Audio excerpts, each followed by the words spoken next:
Bien, bonjour à tous. Dans cette vidéo, on va continuer à parler du système immunitaire humain et on va parler on va commencer à parler de la réponse immunitaire adaptative.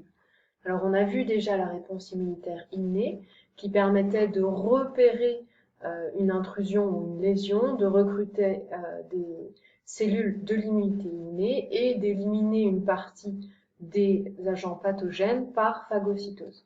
Donc ça, ce système d'immunité innée, ça existe chez absolument tous les animaux. Donc ça va de la méduse à la mouche aux mammifères.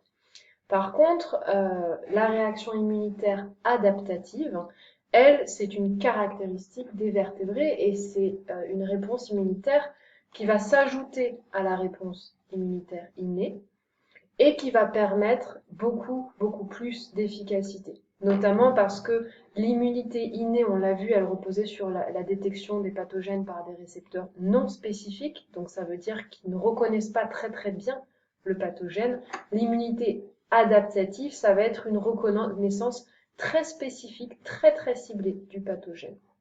Donc on va voir ici dans cette vidéo comment est-ce que la réponse immunitaire adaptative, elle permet d'éliminer le danger. Et on va voir ça dans deux cas. Donc le premier cas qu'on va voir, c'est qu'est-ce qui se passe quand une cellule elle est infectée par un virus. Donc ici on a le coronavirus, comme tous les virus en fait, il va rentrer, il va pénétrer à l'intérieur de la cellule et la cellule va permettre au virus de se multiplier et la cellule va donner naissance à plein de nouveaux virus. Donc ça, c'est pas quelque chose qui est à apprendre dans le programme, mais par contre, l'idée, c'est de comprendre qu'une cellule qui est infectée, si le système immunitaire ne l'élimine pas, elle continue à produire des virus et donc des éléments qui sont dangereux pour l'organisme. Donc la question, c'est comment est-ce que le système immunitaire va pouvoir détecter cette cellule qui présente un danger pour l'organisme.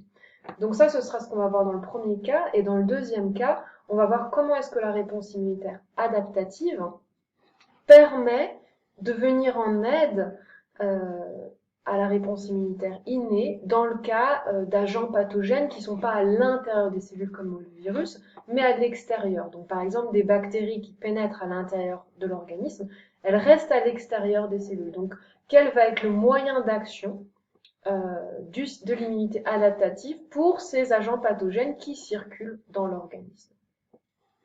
Donc on a vu déjà qu'il y avait l'immunité innée qui permettait d'éliminer certains des pathogènes, mais souvent elle n'est pas assez efficace pour pouvoir éliminer tous les agents pathogènes. Donc on va voir comment est-ce que l'immunité adaptative permet de compléter l'immunité innée.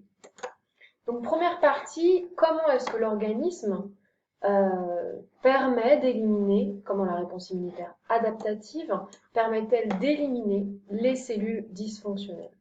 Alors, cette élimination des cellules dysfonctionnelles, elle va être permise grâce à un type de cellules particulières que l'on appelle les lymphocytes T cytotoxiques. Le lymphocyte T cytotoxique, c'est cette cellule qu'on voit ici, et ici elle est en interaction avec une autre cellule qui est ici la cellule infectée.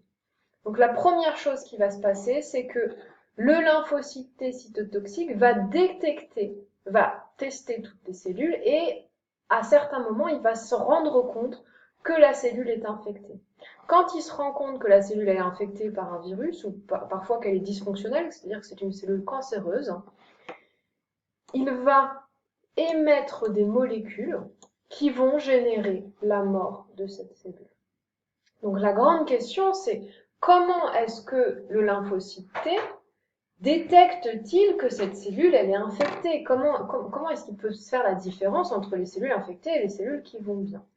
Alors ça va être permis par le fait qu'une cellule du corps, n'importe laquelle, qui va être infectée ici par un virus, donc le virus, il possède ici en rouge les antigènes. Alors un antigène, ça va être une molécule protéique, donc une protéine, qui est présente à la surface de l'élément pathogène, à la surface de la bactérie, à la surface du virus, à la surface du champignon. Et donc cette molécule protéique, on va l'appeler antigène parce qu'elle va permettre le déclenchement de la réaction inflammatoire. Donc ici, en rouge, vous avez les antigènes, donc les protéines à la surface du virus, le virus pénètre à l'intérieur de la cellule, il commence à se reproduire dans la cellule.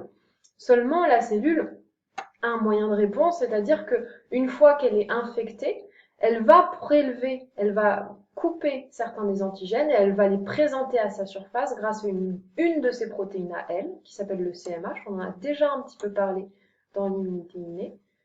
Et sur cette protéine à elle, elle va présenter la protéine du virus, qui est ici représentée en rouge en beaucoup plus gros, que l'on appelle l'antigène. Et donc, en fait, la cellule infectée, ici, elle montre un signal, c'est un signal d'appel de je suis infectée par quelque chose qui ressemble à ça.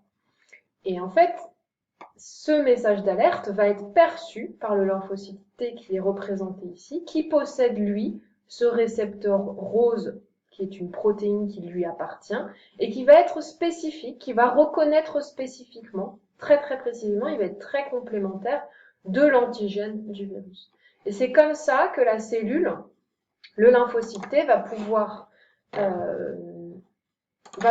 détecter les cellules qui sont infectées. Donc à partir du moment, le lymphocyte T, lui, il a ce récepteur, et dès qu'il arrive à avoir une réaction, une interaction spécifique avec un antigène, il va en conclure que la cellule est infectée, et il va libérer les molécules qui vont induire la mort cellulaire. Donc, là, on retrouve bien les caractéristiques de la réponse immunitaire adaptative, c'est-à-dire l'existence d'un récepteur spécifique à l'agent pathogène.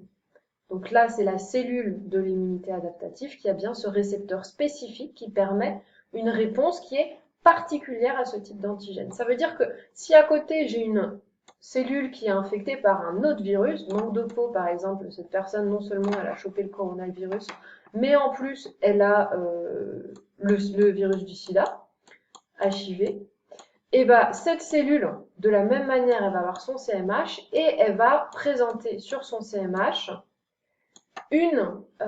l'antigène qui est caractéristique du virus de sida.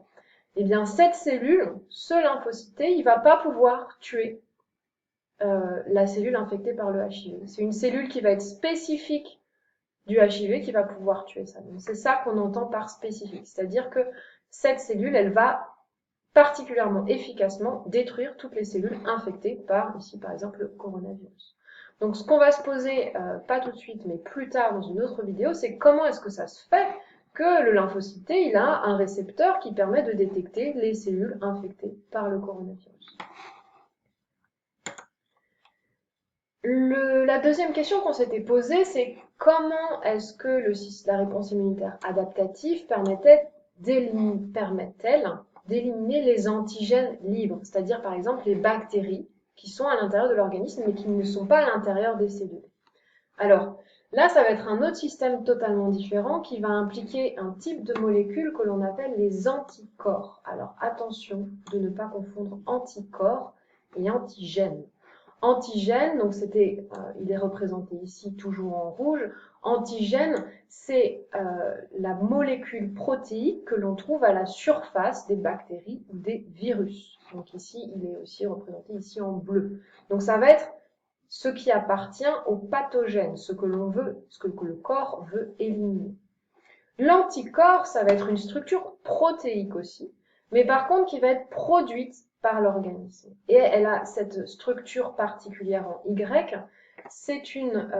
Elle est composée de 4 chaînes protéiques, 2 chaînes légères et 2 chaînes lourdes. Et ce qui va nous intéresser, c'est que il y a une partie en bleu ici qui est une partie variable, c'est-à-dire qu'elle va être spécifique, exactement complémentaire de notre antigène. Si l'antigène avait une forme ronde, on aurait un anticorps complémentaire qui aurait ici une forme ronde. Donc c'est ce côté spécifique encore que l'on retrouve. Donc, comment ça va fonctionner ? Vous avez ici cette bactérie qui a ses antigènes en surface et heureusement dans le milieu, il y a des anticorps qui circulent et qui sont spécifiques de cette bactérie-là. Donc on va avoir ici fixation des anticorps sur la bactérie, des anticorps sur l'antigène avec une interaction spécifique et on va avoir ce qu'on appelle formation de complexe humain. Et le complexe humain, il est intéressant parce qu'en fait, la bactérie, elle va plus pouvoir se multiplier autant qu'avant, être aussi efficace qu'avant, elle va être immobilisée. Donc déjà, elle meurt pas sur le coup, mais en tout cas, ça va gêner sa prolifération. Et la deuxième chose extrêmement intéressante qui va se passer, c'est que ici, cette partie-là, qui est constante, qui est la même chez tous les anticorps, elle va être reconnue par cette cellule, qui est un macrophage, qui va pouvoir réaliser une phagocytose, parce que cette cellule, à sa surface, elle a ces petits récepteurs violets, qui sont des récepteurs aux anticorps, c'est-à-dire qu'ils vont détecter les anticorps, et une fois qu'ils détectent les anticorps, ça va déclencher une phagocytose de la bactérie, et donc, on a déjà vu la phagocytose, une digestion de la bactérie et des anticorps qui vont avec. Alors là, vous allez me dire, c'est quoi l'avantage par rapport à la réponse immunitaire innée? Les macrophages, les phagocytes, ils savaient déjà faire de la phagocytose. Donc là, pourquoi est-ce que c'est intéressant?